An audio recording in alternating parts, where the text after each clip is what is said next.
अस्सलाम वालेकुम dear students, मैं हूं फैसल इकबाल और आप देख रहे हैं this period science academy official. Students, मैं उम्मीद कर सकता हूं कि आप लोग सब खैरियत से होंगे, फिटफाट होंगे और अपनी जिंदगियों को एंजॉय कर रहे होंगे। तो जैसे कि आपको पता है, हम इंटर मैथमेटिक्स पार्ट 1 का chapter 2 sets functions and graphs हम उसको डिस्कस कर रहे थे। आज हम पढ़ेंगे कुछ सिंबल्स, उनका यूज और उनको कैसे हम एक्सप्लेन कर सकते हैं। तो चले चलते हैं अपने टॉपिक की तरफ।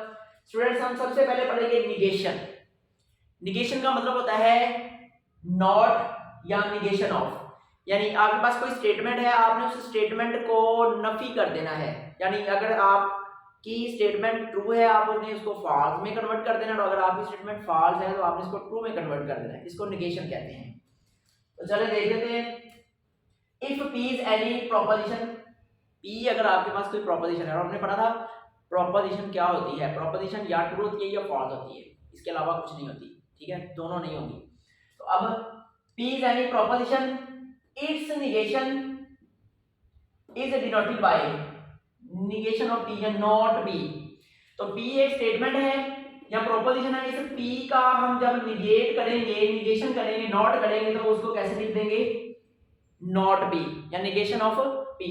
इस P स्टेटमेंट की प्रोपोजिशन जो है वो क्या आएगी, निगेशन निकालनी हो तो क्या लिखेंगे, निगेशन ऑफ P या नॉट P।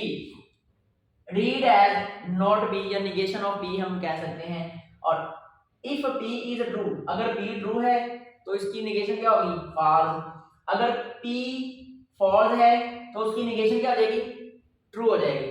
अब टेबल से हम इसको कैसे देख सकते हैं, देखें, अगर आपके पास जो प्रोपोजिशन है वो ट्रू है तो इसकी निगेशन क्या हो जाएगी, फॉल्स। और अगर आपके पास प्रोपोजिशन जो फॉल्स है, इसकी निगेशन हमने निकालनी हो तो इसकी निगेशन आ जाएगी, ट्रू आ जाएगी। तो इस तरीके से ट्रू को फॉल्स में, फॉल्स को ट्रू में कन्वर्ट करने के लिए हम क्या कहते हैं जी, इसको निगेशन कहते हैं, और ये इसका सिंबल है निगेशन का। ठीक है, अब हम देखते हैं कंजंक्शन। अब कंजंक्शन को स्टूडेंट्स, हम दो स्टेटमेंट्स के दरमियान हमने कंजंक्शन निकालनी हो तो हम कैसे निकाल सकते हैं, conjunction of two statements P and Q। दो स्टेटमेंट्स P और Q, उनकी कंजंक्शन को डिनोट किया जाता है P and Q, P and Q। ठीक है, P एंड Q को क्या कहते हैं, कंजंक्शन कहते हैं। यानी ये जो A है हमारे पास, ये इसको हम कहते हैं एंड, और P और Q का हम एंड यानी कंजंक्शन निकालेंगे। किस तरीके से निकालेंगे, a conjunction is said to be true. एक कंजंक्शन है वो हमेशा ट्रू होगी if both of its components are true, अगर उसके दोनों कंपोनेंट्स क्या हो, ट्रू हो। यानी P और Q स्टेटमेंट के दोनों कंपोनेंट, P और Q वाले दोनों ट्रू होंगे तो हमारे पास जो कंजंक्शन है वो ट्रू कंसीडर की जाएगी। देखें कैसे, P स्टेटमेंट में ट्रू ट्रू, फॉल्स फॉल्स, और Q में ट्रू फॉल्स ट्रू फॉल्स। हमने इनका एंड यानी कंजंक्शन निकालना है। तो एंड कैसे निकालेंगे, हमें डेफिनेशन बताती है कि वो ट्रू तब होगी जब दोनों कंपोनेंट्स ट्रू होंगे। तो देखें, दोनों कंपोनेंट्स ट्रू हैं, हम ट्रू लिखेंगे। दोनों कंपोनेंट्स ट्रू नहीं है, सॉरी यहां पे ट्रू लिखेंगे। दोनों कंपोनेंट्स ट्रू नहीं है तो फॉल्स आ जाएगा। दोनों कंपोनेंट्स ट्रू नहीं है, फॉल्स आ जाएगा। दोनों कंपोनेंट्स ट्रू नहीं है, फॉल्स आ जाएगा। स्टूडेंट्स, इस तरीके से हम कंजंक्शन को फाइंड आउट कर सकते हैं टेबल की मदद से। बात समझ आ रही है ना। कंजंक्शन कैसे निकालेंगे, अगर दोनों कंपोनेंट्स ट्रू होंगे तो P एंड Q ट्रू आएगा, अदरवाइज फॉल्स रहेगा। इसके साथ साथ हम देखेंगे डिसजंक्शन। अब डिसजंक्शन क्या होता है, अब students, disjunction is of two statements P and Q is denoted by P और Q। इसको क्या पढ़ते हैं स्टूडेंट्स, और पढ़ते हैं P और Q, और P और Q क्या होता है, डिसजंक्शन होता है। तो डिसजंक्शन कैसे आएगा, a disjunction is said to be true. जो डिसजंक्शन है वो ट्रू होगी, कब होगी, if at least one of its component P and Q is true. अगर P और Q में कम से कम एक कंपोनेंट ट्रू हो। स्टूडेंट, डिसजंक्शन हमें क्या बता रही है कि डिसजंक्शन हमेशा ट्रू होगी जब P और Q दोनों कंपोनेंट्स में से कम एक कंपोनेंट ट्रू होगा तो डिसजंक्शन ट्रू कंसीडर की जाएगी। अब देख लेते हैं हम इसको, ये P statement true true false false ही आपने लिखा करनी है, ये ट्रू फॉल्स। अब देखें हमने डिसजंक्शन निकालनी है पी और क्यू की, तो डेफिनेशन हमें बताती है कि दोनों कंपोनेंट्स में से कम एक ट्रू होगा तो ट्रू लिखा जाएगा इस टेबल में, इस कॉलम के अंदर। देखें दोनों में से कम एक ट्रू हो, तो देखें कम एक ट्रू होना चाहिए तो ये ट्रू आ जाएगा। दोनों में से कम एक ट्रू होना चाहिए, तो ये देखें एक ट्रू है तो ट्रू आ जाएगा। दोनों में से कम एक ट्रू होना चाहिए तो एक है, ट्रू आ जाएगा। अब देखें कोई भी ट्रू नहीं है तो क्या रहेगा, फॉल्स ही रहेगा। इसके बाद स्टूडेंट्स अगर हम इसको आसान कंसेप्ट में देखें, यानी हम आ जाए सेट थ्योरी में। सेट थ्योरी में स्टूडेंट्स क्या होता है, सेट थ्योरी के अंदर ये जो हमारे पास एंड है ना, इस एंड को हम लेते हैं इंटरसेक्शन में। सेट थ्योरी में इस एंड का मतलब क्या होता है, इंटरसेक्शन। और आपको पता है इंटरसेक्शन कैसे निकाला जाता है, जब हम सेट्स को डिस्कस कर रहे थे, इंटरसेक्शन निकालने के लिए दो सेटों में से जो दोनों के कॉमन एलिमेंट्स होते हैं वो लिखे जाते हैं। तो सेट थ्योरी में हम ये अगर इसको लिखना चाहें सेट थ्योरी में कैसे लिखेंगे, तो बाइनरी नंबर्स की तरफ आ जाते हैं। बाइनरी नंबर में आपको पता है 0 1 होते हैं, तो अगर हम यही टेबल लिखें, 1 ट्रू को 1 कंसीडर किया जाता है, यानी ये टी को 1 कंसीडर किया जाता है और फॉल्स को 0 कंसीडर किया जाता है। तो देखें मैं लिखता हूं 1 1 0 0, अब 1 0 1 0। अब इसकी मैंने इंटरसेक्शन निकालनी है, यानी मैं सेट थ्योरी के अंदर इसको लिखने जा रहा हूं, तो सेट थ्योरी में इसको कैसे लिख सकते हैं, आप इसको याद भी रख सकते हैं कि मैंने अगर मुझे ये पी क्यू दिया गया है तो मैंने इसका टेबल जो बनाना है, इसका जो मैंने निकालना है कंजक्शन, तो कैसे निकाल सकते हैं हम, तो फॉर्मूला इसका कहलाएगा पी एंड क्यू, ये बराबर होता है minimum of P comma Q. P comma Q का मिनिमम इस टेबल में क्या आएगा, तो देखिए पी और क्यू का जो मिनिमम है दोनों में, मिनिमम क्या है दोनों में, 1 कोमा 1 में मिनिमम क्या है, कुछ भी नहीं है, 1 ही है, तो हम 1 लिख देंगे। और 1 कोमा 0 का मिनिमम क्या है, 0 है, तो हम 0 लिख देंगे। और 0 कोमा 1 का मिनिमम क्या है, 0 है, हम 0 लिख देंगे। और 0 कोमा 0 का मिनिमम क्या है, 0 खुद ही है। ठीक है, तो देखें टी जो है वो रिप्रेजेंट करता है 1 को, और 1 रिप्रेजेंट करता है टी को, और जो f है वो रिप्रेजेंट करता है 0 को, और जो 0 है वो रिप्रेजेंट करता है f को। तो ये देखें ये वही बात है, t के लिए 1 है, f के लिए 0 है, f के लिए 0 है, f के लिए 0 है, तो हम इसको सेट थ्योरी में ये फार्मूले से भी मालूम कर सकते हैं। इसी तरह डिसजंक्शन को अब अगर हम आ की तरफ आते हैं तो p और q का जो फार्मूला होगा वो मैक्सिमम होगा, maximum of p comma q, यानी इस टेबल के अंदर जो मैक्सिमम होगा वो हमारे पास डिसजंक्शन में आएगा। और सेट थ्योरी के अंदर और वो हम स्टूडेंट्स यूनियन से रिप्रेजेंट करते हैं। ठीक है, तो अब इसका अगर हम टेबल बनाएं बाइनरी नंबर्स की फॉर्म में p q p और q, तो स्टूडेंट्स कैसे आएगा देखिए, तो ये आपने लिखना है जी 1 1 0 0 1 0 1 0। अब इसका आपने और निकालना है, मैंने बताया और को कैसे भी लिखते हैं सेट थ्योरी के अंदर यूनियन से। अब यूनियन में क्या आएगा, इसका फार्मूला भी देख लें आप, फार्मूला हमने क्या लिखा है, इसका हमने फार्मूला लिखा है दोनों का मैक्सिमम, p और q दोनों का मैक्सिमम। तो p और q का मैक्सिमम, p और q का मैक्सिमम क्या है, p और q का मैक्सिमम स्टूडेंट्स 1 ही है, 0,1 का मैक्सिमम 1 ही है, 0,1 का मैक्सिमम 1 ही है, और 0,0 का मैक्सिमम जो है वो 0 है। तो स्टूडेंट्स हम सेट थ्योरी की फॉर्म में, यानी हम बाइनरी नंबर्स की फॉर्म में भी इन सिंबल्स को यूज कर सकते हैं। तो ये बहुत सिंपल है, किसी भी बात में अगर आपको प्रॉब्लम है तो आप कमेंट करके हमसे पूछ सकते हैं, ये बिल्कुल इजी है, निगेशन को नॉट भी कहते हैं। ठीक है, कोई भी स्टेटमेंट जो गिवन है उसको हमने मनफी में बदल देना है, ट्रू को माइनस कर देंगे, माइनस वाली को ट्रू कर देंगे। और कंजंक्शन के अंदर क्या है कि आपके पास कंजंक्शन तभी ट्रू होगी जब दोनों कंपोनेंट्स पी और क्यू वाले ट्रू होंगे। इसी तरह डिसजंक्शन में क्या है, डिसजंक्शन हमेशा ट्रू कंसीडर होगी जब दोनों कंपोनेंट्स में से कम एक ट्रू होगा, तो हम उसको कंजंक्शन कहते हैं। और हमने पढ़ा डिसजंक्शन कहते हैं, कंजंक्शन को हम ये जो सिंबल है इसको एंड कहते हैं, और डिसजंक्शन के अंदर ये जो सिंबल है इसको हम और पढ़ते हैं। जी तो स्टूडेंट्स अब चलते हैं इम्प्लीकेशन और कंडीशनल। अब हम देखेंगे इम्प्लीकेशन और कंडीशनल। तो स्टूडेंट्स इम्प्लीकेशन और कंडीशनल इसको इस एरो से रिप्रेजेंट किया जाता है, यानी इसका सिंबल है ये एरो, और इसको रीड करते हैं if implies then, if implies then.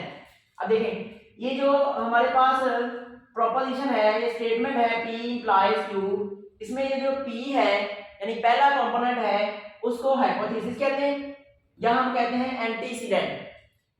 P को हाइपोथेसिस कहते हैं या एंटीसीडेंट कहते हैं। स्टूडेंट्स ये शॉर्ट ये एमसीक्यूज में बारहा पूछा गया है कि ये जो हमारे पास कंपोनेंट P है इसको क्या कहते हैं और जो हमारे पास कंपोनेंट Q है इसको क्या कहते हैं।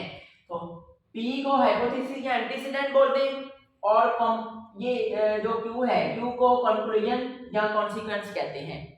अब हम इसकी प्रॉपर डेफिनेशन करते हैं कि इम्प्लीकेशन या कंडीशनल की प्रॉपर डेफिनेशन क्या होती है। A conditional is said to be false.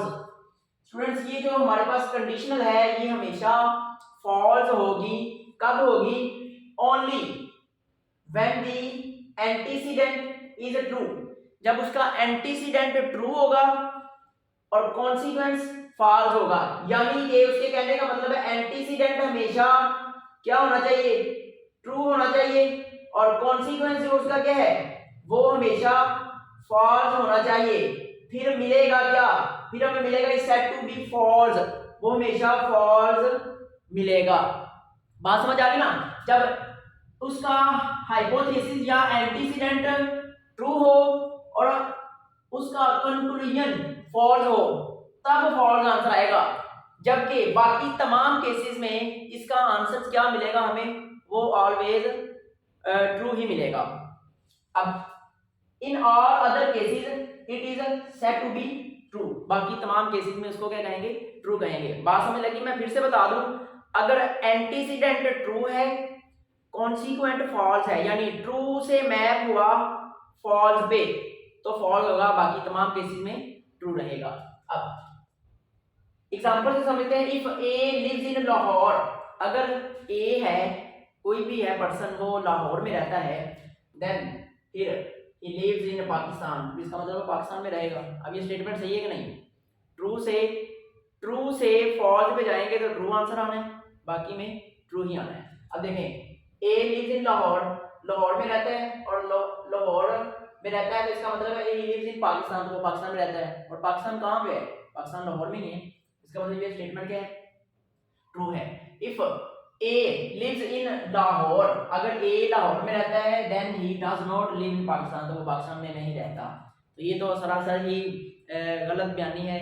तो अगर लाहौर में रह रहा है तो लाहौर तो पाकिस्तान के ही अंदर आता है, तो अगर वो लाहौर में रहता है तो फिर इसका कैसे मतलब हो सकता है कि वो पाकिस्तान में नहीं रहता? इसका मतलब ये क्या है? ये गलत स्टेटमेंट है कि शुरू में ट्रू था एंड पे क्या है? फॉल्स। तो इसका जब हमने इम्प्लीकेशन निकालना है तो कैसे लिखेंगे? वो फॉल्स लिखा जाएगा। अब टेबल के अंदर से इसको समझ लेते हैं।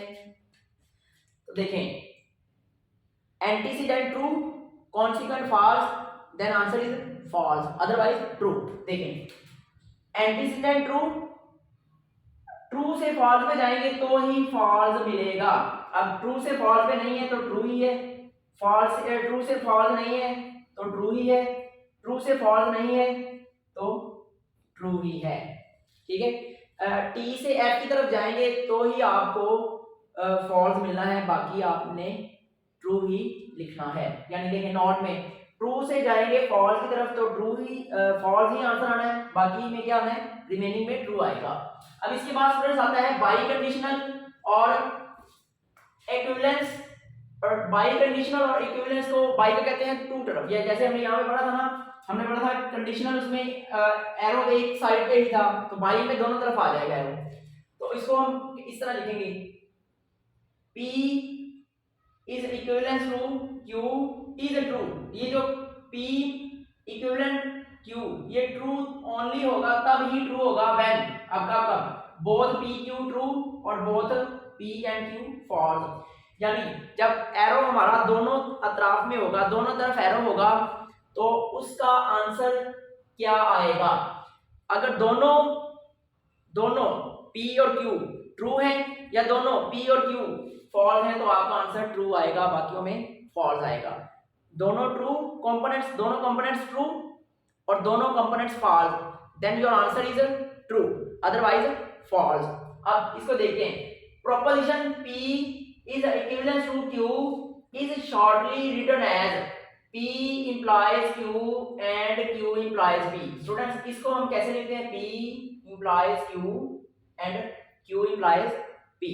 अब इसको अगर हम ट्रुथ टेबल से देखें तो हम कैसे देख सकते हैं, तो ये P implies Q है, तो P implies Q में आपको पता है पहला एंटीसीडेंट होता है, दूसरा कॉन्सिक्वेंट होता है, और हमने पढ़ा है P implies Q में T से F पे जाएंगे तो F मिलना है, बाकी में ट्रू मिलना है। तो हम देख लेते हैं T से F पे जाएंगे तो देखिए T से F पे तो हमें यहाँ पे तो F ही मिलना है, तो बाकी T से F कहीं भी नहीं है तो हमें क्या मिलेगा, ट्रू ही मिलेगा। ठीक है, अब Q से P की तरफ जाना है, तो देखिए Q से P की तरफ जाना है तो T से F मिलेगा, T से F मिलेगा तो ही हम फॉल्स लिखेंगे। तो T से F नहीं मिल रहा, T से F नहीं मिल रहा, T से F मिल रहा है F ही लिखेंगे, और T से F मिल रहा है तो हम F लिखेंगे। बात समझ लग गई है। अब हम आते हैं इम्प्लाइज पे, इक्विवेलेंस पे।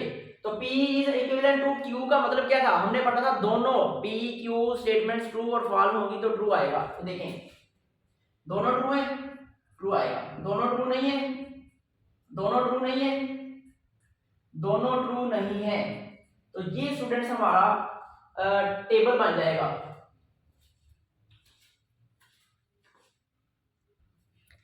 यहां पर स्टूडेंट्स हमसे ना एक मिस्टेक हो गई है। देखिए हमने जब P implies Q करना था तो P वाला ट्रू और Q वाला फॉल्स होगा तो फॉल्स आएगा। तो यहाँ पे हमने ये तो लिख लिया, अब Q से जाना है P की तरफ, तो ये Q है, तो ये देखें ट्रू से फॉल्स जाना था तो हमने फॉल्स लिखना था, तो यहाँ पे हमने लिखना है ट्रू। अब जब हमने इसका इफ एंड ओनली इफ लिखना था तो उसमें हमने क्या करना था, दोनों ट्रू या दोनों फॉल्स के लिए हमने ट्रू लिखना था, तो ये दोनों ट्रू थे, ट्रू लिख दिया, ये भी फॉल्स ये भी फॉल्स, ये दोनों ट्रू थे, हमने इसको ट्रू लिख दिया। तो स्टूडेंट्स ये हमारा जो है ना टेबल आ जाएगा बाई कंडीशनल का। तो मैं उम्मीद करता हूँ आपको ये सारा कुछ समझ आ गया होगा।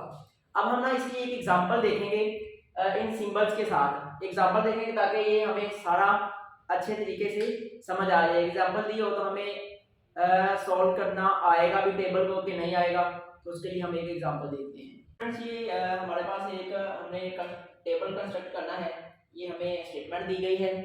अब हम करते हैं, हमारे पास दो स्टेटमेंट्स हैं P Q, तो true true false false, true false true false हमने लिखने के बाद देखिए हमने -P निकालना है। हमने क्या निकालना है, निगेशन ऑफ P। तो आपको पता है P का निगेशन कैसे निकालेंगे, तो P का निगेशन निकालने के लिए P वाली स्टेटमेंट को हम माइनस करते जाएंगे, ट्रू फॉल्स बनाते जाएंगे, फॉल्स ट्रू बनाते जाएंगे। तो देखें ट्रू है इसको फॉल्स बना दें, ट्रू है इसको फॉल्स बना दें, इस फॉल्स को ट्रू और इस फॉल्स को ट्रू बना दिया, तो ये हमारे पास निगेशन ऑफ P आ गया। अब देखिए अब हमने क्या निकालना है, अब हमने ये पूरी ब्रैकेट निकालनी है, P implies -P, P implies -P। और मैंने आपको बताया है कि इम्प्लाइज में क्या करना होता है, इम्प्लाइज में हमने करना होता है ये T से F की तरफ जाएंगे तो ही हमें F मिलना है, बाकी सारों में हमें T मिलना है। तो देखें P से -P की तरफ जाना है तो T से F की तरफ आए हैं तो हमें F ही नहीं मिलेगा, T से F की तरफ आएंगे तो F नहीं मिलेगा, ये F से T उलट हो गया, ये F से T ये भी उलट हो गया, तो ये आ जाएगा। ठीक है स्टूडेंट्स, तो अब हमें क्या चाहिए, अब हमें P implies Q चाहिए, P implies Q। अब देखें P से जाना है Q की तरफ, P से Q की तरफ जाना है तो P वाला ट्रू होगा और Q वाला फॉल्स होगा तो फॉल्स मिलेगा। अब देखें P से Q की तरफ यानी हमने कैसे जाना था, T से F की तरफ मिलेगा तो हमने F लिखना है, तो ये भी T आ जाएगा। T से F की तरफ है, सॉरी T से F की तरफ है तो हमें F मिलेगा, ये भी उलट है तो T मिलेगा, ये भी उलट है तो T मिलेगा। अब इसके बाद हमने क्या करना है, इसके बाद हमने पूरी स्टेटमेंट निकालनी है P इंप्लाइज माइनस P और P इंप्लाइज Q। ये स्टूडेंट्स पूरी स्टेटमेंट हमने निकालनी है। तो आप देखिए और के बारे में मैंने आपको बताया था कि और क्या होता है। स्टूडेंट जब हमने P और Q निकालना है तो हमने करना क्या था, हमने करना था मैक्सिमम ऑफ P, Q, यानी P और Q में जो मैक्सिमम आएगा ना वो लिखना है। तो T जो है, T स्टूडेंट्स ये मैक्सिमम को इंट्रोड्यूस कराएगा और F जो है ये मिनिमम को करवाएगा। ठीक है, अब देखें इन दोनों स्टेटमेंट्स का जो हमने और निकालना है तो वो कैसे निकलेगा। अब एक स्टेटमेंट ये है और एक ये है, दोनों का और निकालना है। और निकालने से मतलब दोनों का हमने क्या निकालना है, मैक्सिमम। तो दोनों में मैक्सिमम क्या है, T। दोनों में मैक्सिमम कुछ भी नहीं है तो F ही आएगा। दोनों का मैक्सिमम क्या है, T। दोनों का मैक्सिमम T। तो स्टूडेंट्स ये हमारा टेबल आ जाएगा।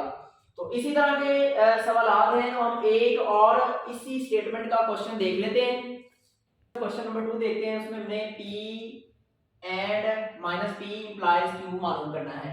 तो जो मालूम करना था मैंने लिखा P और Q दो स्टेटमेंट्स हैं। ये P में लिखते हैं ट्रू ट्रू फॉल्स फॉल्स, फिर ट्रू फॉल्स ट्रू फॉल्स। ये तो आपने लिखना ही लिखना है जब दो स्टेटमेंट्स दी होंगी तो पहली दोनों ट्रू फिर दोनों फॉल्स, फिर ट्रू फॉल्स लिखने के बाद अब देखें ऑपरेशन क्या है, माइनस P यानी P वाली स्टेटमेंट का माइनस करनी है हमें, तो ये आ जाएगी F, ये आ जाएगी F, ये T आ जाएगा और ये स्टूडेंट्स T आ जाएगा।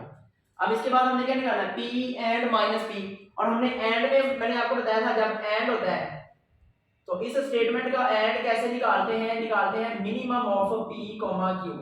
P और Q का मिनिमम T मैक्सिमम होगा और F मिनिमम होगा। तो देखिए दोनों का मिनिमम लिखना है, तो मिनिमम क्या स्टूडेंट्स आता है F। दोनों का मिनिमम F आता है जी, दोनों का मिनिमम स्टूडेंट्स F आता है और दोनों का मिनिमम स्टूडेंट्स क्या आता है, F आता है। तो अब इसके बाद देखिए, इसके बाद हमने करना है P एंड Q का को इंप्लाइज करवाना है Q के ऊपर। और इंप्लाइज करवाना मैंने आपको बताया इंप्लाइज के अंदर क्या होता है, इंप्लाइज के अंदर हमने लिखना होता है T से जब हम F की तरफ जाएंगे तो हमारा आंसर F आएगा, बाकी में ट्रू। तो ये पहले ढूंढ ले ये कहां पे लिखा हुआ है, बाकी भी हम ऐसे लिख लेंगे। तो P एंड ये निकाल लिया, P एंड माइनस P का इंप्लाइज करवाना है Q के साथ, यानी इस स्टेटमेंट के साथ हमने इंप्लाइज कराना है।